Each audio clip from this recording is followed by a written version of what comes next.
বাণীটা আমি যেদিকে শুনি সেই দিকে মর্মম তাহার। কৃষ্ণ বলছে, জয় রাধে শ্রী রাধে, ধনে যার মুখে যেদিকে শুনি সেই দিকে মর্মম তাহার। প্রতীকেই সন্দেহর কারণ নাই।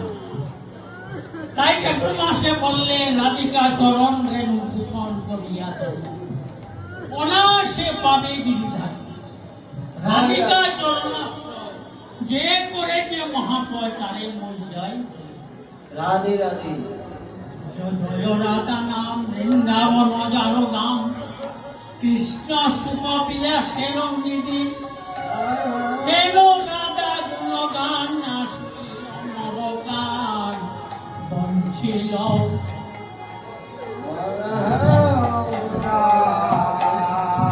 রাধা গুণগান না শুনিল নরকার বঞ্চিত করিল মরণ।